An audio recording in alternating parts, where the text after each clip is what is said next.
what happens during a draft? So after I got baptized, me and the 4 other boys that got baptized that year met up at the bishop's house one night, and he signed a piece of paper for each of us stating that we were now baptized members of the Amish church, that we had taken an oath that we will not use violence for any reason. And we registered with the Selective Service as Conscientious Objectors. Now, that's probably a reason why a lot of the Amish parents and the church, in some cases, will push the kids to get baptized at around the age of 18 in case there were a draft.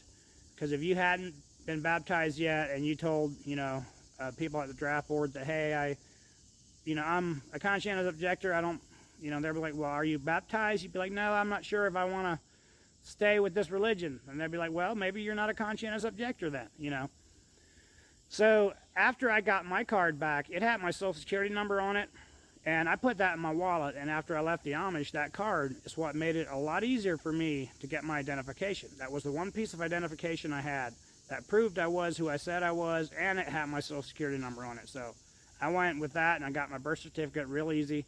Then I went and got my social security printout with those two. I had to get a card in the mail later. And I took that the same day and went over and got my permit package and got my first photo ID the day after I left the Amish.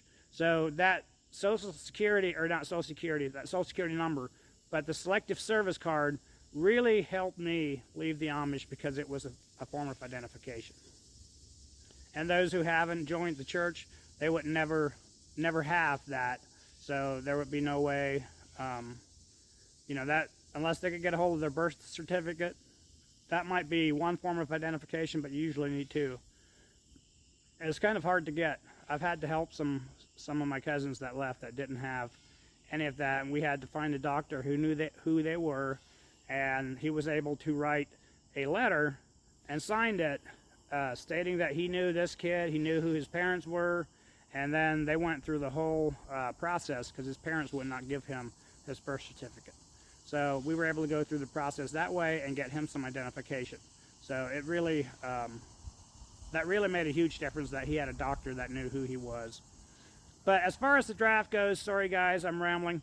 The people that have gotten drafted in the past, the Amish men that have gotten drafted, have worked in the civilian public service, is what they call the CPS, and they primarily worked in forestry and hospital jobs. I know that my uncle worked in a hospital during Vietnam. He got drafted. My dad also got drafted during the same time, but he failed his physical. He failed his hearing exam because one of his brothers had made a loud noise beside his ear to scare him when he was a kid, and I guess it busted one of his eardrums. So, God bless.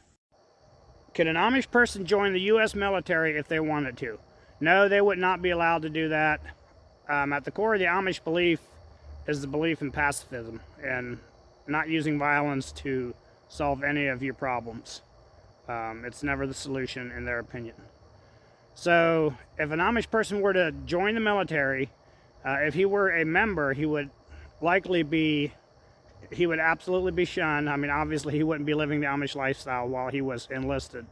So it's not like he could kick him out of the community if he really wasn't in the community, but he would definitely be shunned if he went and joined the military. I don't know what it would look like if a person joined the military and then tried to come back. I have known quite a few ex-Amish kids who've left the Amish that have joined the military, and they serve. And I thank them for their service, but none of them ever have decided to go back. I don't know what that would look like if they would let them in now that they have, voluntarily enlisted in the military. So that's a question I don't really know the answer to. What would happen if someone joined the military and then tried to go back to the Amish? That would be an interesting topic for sure. If anybody knows of anybody who's done that, I'd like to hear about it. But yeah, they would definitely not be allowed to stay Amish once they joined the military.